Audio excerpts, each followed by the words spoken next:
ખેડા જિલ્લા દૂધ ઉત્પાદક સંઘમાં વિવાદનો ઉભરો આવી ચૂક્યો છે।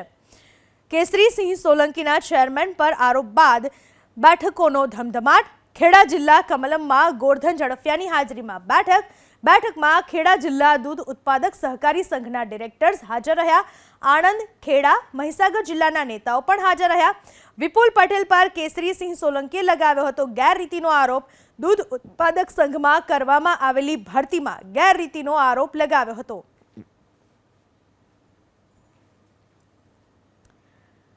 ગેરરીતિનો આરોપ લાગ્યો। બેઠકમાં ખેડા જિલ્લા દૂધ ઉત્પાદક સહકારી સંઘના ડિરેક્ટર્સ પણ હાજર રહ્યા। બેઠકોનો ધમધમાટ ચાલુ થઈ ચૂક્યો છે। ખેડા જિલ્લા દૂધ ઉત્પાદક સંઘમાં વિવાદ વકરી રહ્યો છે। કેસરી સિંહ સોલંકીના ચેરમેન ઉપર આરોપ બાદ બેઠકોનો ધમધમાટ ચાલુ થયો છે। ખેડા જિલ્લા કમલમમાં ગોરધન ઝડફિયાની હાજરીમાં બેઠક મળી। ખેડા જિલ્લા દૂધ ઉત્પાદક સહકારી સંઘના ડિરેક્ટર્સ તેમાં હાજર રહ્યા। આણંદ, ખેડા, મહીસાગર જિલ્લાના નેતાઓ પણ હાજર રહ્યા। વિપુલ પટેલ ઉપર કેસરી સિંહ સોલંકીએ ગેરરીતિનો આરોપ લગાવ્યો। એમનો આરોપ છે કેસરી સિંહનો કે દૂધ ઉત્પાદક સંઘમાં જે ભરતી કરવામાં આવી ગેરરીતિથી આ ભરતી કરવામાં આવી છે એવો આરોપ કેસરી સિંહે લગાવ્યો અને કેસરી સિંહે જે વિપુલ પટેલ ઉપર આરોપ લગાવ્યો ત્યારબાદ બેઠકોનો ધમધમાટ શરૂ થયો। આ વિશે વધુ માહિતી આપવા આપણી સાથે જોડાઈ ચૂક્યા છે મારા સંવાદદાતા જલ્પેશ પટેલ। જલ્પેશ, કેસરી સિંહે કયા આધાર પર શું આરોપો લગાવ્યા ભરતીને લઈને? ચોક્કસથી પૂનમ, વાત કરીએ ખેડા જિલ્લા દૂધ ઉત્પાદક સહકારી સંઘની તો ખેડા જિલ્લા દૂધ ઉત્પાદક સહકારી સંઘમાં અત્યારે ભગવો લહેરાયેલો છે। જે રીતના વિપુલ પટેલ જે છે તે ચેરમેન તરીકે સત્તા ભોગવી રહ્યા છે તેમની ઉપર સીધા જ આક્ષેપો પૂર્વ ધારાસભ્ય માતરના જે કેસરી સિંહ છે તેમને લગાવ્યા છે।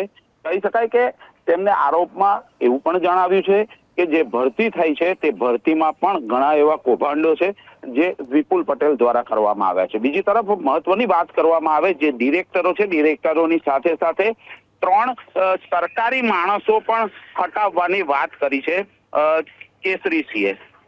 અત્યારે જે બેઠકોનો દોર ચાલી રહ્યો છે તે બેઠકોનો દોર એટલા માટે ચાલી રહ્યો છે કે જે રીતના ભાજપના જ 300 જેટલા ઠરાવ જે સરકારી જે 3 વ્યક્તિઓ છે સરકારે મૂકેલા જે વ્યક્તિઓ છે તેને હટાવવા માટેના ભાજપ વિરુદ્ધ જ ભાજપના 300 જેટલા ઠરાવ કરવામાં આવ્યા છે। મહત્વની બાબત એ છે કે ગંભીરતા એટલે દાખવવી પડી છે અને જે બેઠકોનો દોર એટલા માટે જ શરૂ થયો છે કારણ કે ભાજપ સામે જ ભાજપના જે ઠરાવો છે તે ક્યાંક ને ક્યાંક ઘણું બધું કહી જાય છે।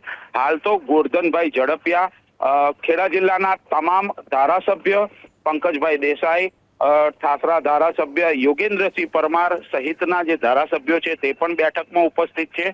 બીજી તરફ આણંદની વાત કરવામાં આવે તો આણંદના જે જિલ્લા પ્રમુખ છે રાજુભાઈ પટેલ તે પણ બેઠકમાં ઉપસ્થિત છે। ચેરમેન એટલે કે ખેડા જિલ્લા દૂધ ઉત્પાદક સહકારી મંડળીના સંઘના જે ચેરમેન છે વિપુલ પટેલ તે અને વાઇસ ચેરમેન તે પણ ઉપસ્થિત છે।